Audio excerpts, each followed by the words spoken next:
हल्दीराम एक ऐसा ब्रांड जो स्नैकिंग मार्केट का किंग है। अगर भारत में नमकीन और मिठाइयों की बात हो और हल्दीराम का नाम ना आए, ऐसा हो ही नहीं सकता। आज हर घर की चाय के साथ, हर त्योहार की मिठास में और हर सफर की भूख में हल्दीराम का नाम सबसे आगे रहता है। सन 1902 में हल्दीराम का जन्म राजस्थान के जोधपुर से लगभग 250 किलोमीटर दूर बीकानेर के एक गरीब परिवार में हुआ था। हल्दीराम का वास्तविक नाम गंगा भीषण अग्रवाल था। वे बचपन से ही भुजिया मेकिंग प्रोसेस में बहुत रुचि रखते थे। उस समय गंगा भीषण अग्रवाल रेगुलरली अपने पिताजी के शॉप पर भुजिया बेचा करते थे। उन्हीं दिनों उनके पड़ोस की एक बुजुर्ग महिला उन्हें प्यार से हल्दीराम कहकर पुकारा करती थी। किसे पता था यही नाम आगे चलकर एक ब्रांड बन जाएगा।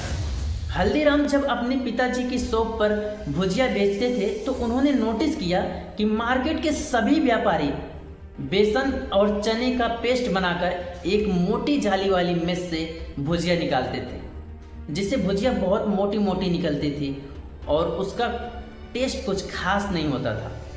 उन्होंने ये भी नोटिस किया कि राजस्थान के लोगों को मोठ की दाल बहुत पसंद आती थी और उन्होंने अपनी भुजिया में बेसन के साथ मोठ की दाल मिलाकर भुजिया बनाना चालू किया और देखते ही देखते ये भुजिया मार्केट में छा गई। और फिर बाद में उन्होंने रियलाइज़ किया कि उनकी भुजिया अभी भी काफ़ी मोटी और सॉफ्ट है। उन्होंने सोचा कि अगर इसे थिन एंड क्रिस्पी बना दिया जाए तो इसका डिमांड कस्टमर के बीच काफ़ी बढ़ जाएगा। लेकिन इस सोच को अंजाम देने के लिए सबसे पहले अपने पेस्ट को पतला बनाना था और साथ में एक ऐसी मेस चाहिए थी जिसका होल पहले की मेस से ज़्यादा छोटा हो, जिससे पतली भुजिया निकल सके। उन्होंने मार्केट के कई मेस मेकर के साथ मिलकर एक परफेक्ट मेस बनवाया और कई महीनों की कड़ी मेहनत और एक्सपेरिमेंट से उन्होंने थिन एंड क्रिस्पी भुजिया बना ही ली। इस नई भुजिया ने सेल्स को एक्सपोनेंशियली बढ़ा दिया। जैसा कि आपको पता है, बिजनेस करना हल्दीराम के पैदाइशी खून में ही था। वे केवल भुजिया तक ही सीमित नहीं रहना चाहते थे। वे चाहते थे कि मार्केट में बिच रही सभी भुजियों से उनका भुजिया कुछ यूनिक हो और उन्होंने अपना दिमाग लगाया। उन्हें पता था कि महाराज डूंगर सिंह यहाँ के प्रसिद्ध राजा रहे थे, जिसे जनता बहुत प्रेम करती थी और उन्होंने उन्हीं के नाम पर अपनी भुजिया का नाम डूंगर सेव रखा। ब्रांडिंग की वजह से इस भुजिया का लुक मार्केट में बिच रही सभी भुजियों से बिल्कुल डिफ्रेंशिएट कर दिया। इसके बाद हल्दीराम ने अपनी भुजिया की प्राइस 2 पैसे पर केजी से बढ़ाकर 5 पैसे पर केजी रख दी। इस भुजिया की चटपटी टेस्ट और दमदार ब्रांडिंग की वजह से लोग इस प्राइस को खुशी खुशी एक्सेप्ट कर लिए, जिसकी वजह से इसकी सेल्स 10 गुना बढ़ गई। इस तरह हल्दीराम ने उस विशाल बिजनेस की एक मजबूत नींव रखी और अगले कुछ ही सालों में अपने 2 भाइयों के साथ मिलकर उन्होंने इस बिजनेस को अच्छा खासा इस्टेब्लिश कर लिया। और अब 36 साल की एज में उनकी एक वाइफ और 3 बेटे भी थे। उनकी लाइफ में अब सब कुछ अच्छा चल रहा था, तभी अचानक उनकी लाइफ में एक ट्विस्ट आया। फैमिली इश्यूज के कारण वे अपनी वाइफ, बेटों और सेविंग किए हुए 100 रुपये के साथ कोलकाता चले गए। कोलकाता पहुंचने के बाद सबसे पहले उन्होंने अपनी फैमिली के लिए रेंट पर एक छोटा सा मकान लिया। उसके बाद बचे हुए पैसों से उन्होंने भुजिया का बिजनेस स्टार्ट किया।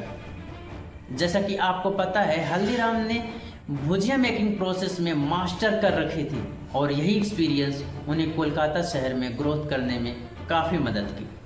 कोलकाता में सफलता पाने के बाद हल्दीराम ने अपने सबसे छोटे बेटे रामेश्वर लाल और अपने सबसे बड़े पोते शिव किशन को कोलकाता के दूसरे शहर में अपनी एक नई ब्रांच ओपन करने के लिए भेजा।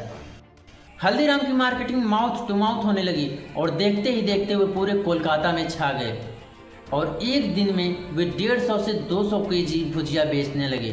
और अब उनका कोलकाता ब्रांच का बिजनेस बीकानेर ब्रांच के बिजनेस से काफ़ी बड़ा हो चुका था। सन 1968 तक इनके तीनों बेटे सेटल थे।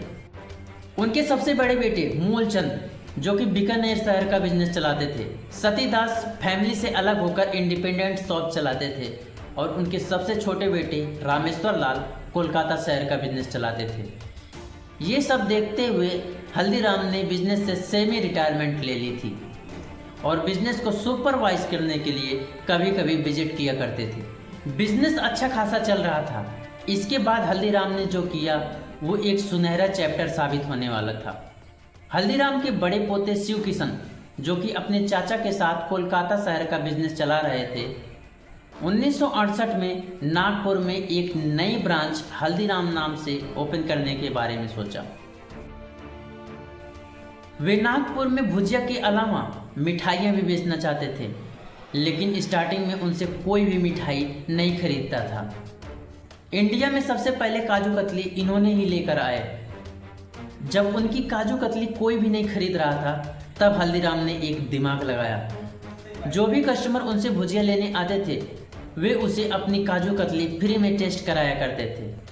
फ्री का टेस्ट लगाया और लोग इसी बहाने आया करते थे। देखते ही देखते पूरे नागपुर में उनकी काजू कतली फेमस हो गई और उनकी डिमांड बहुत हाई हो गई। इस सक्सेस को देखकर शिव किशन ने मलाई लड्डू, रसगुल्ला, रसमलाई जैसे स्वीट्स भी ऑफर करने लगे और जाने अनजाने में यहीं से शुरुआत हुई हल्दीराम की स्वीट इंडस्ट्री में एक बड़े प्लेयर के रूप में। एक दिन शिव किशन अग्रवाल नागपुर की एक फेमस रेस्टोरेंट में गए, जहां पर उन्होंने देखा कि कस्टमर को केवल लस्सी और डोसा ऑफर किया जा रहा था। फिर भी रेस्टोरेंट में भीड़ खचाखच थी। मार्केट को रिसर्च करने के बाद उन्होंने पाया कि महाराष्ट्र के लोग साउथ इंडियन डिशेज ज़्यादा पसंद करते हैं। यहीं से उन्हें अपनी शॉप को रेस्टोरेंट में कन्वर्ट करने का आइडिया आया। स्टार्टिंग में वे अपने रेस्टोरेंट में कचौड़ी और समोसे बेचना चाहते थे। जैसा कि मैंने आपको बताया, महाराष्ट्र के लोगों को साउथ इंडियन डिशेज बहुत ज़्यादा पसंद थी।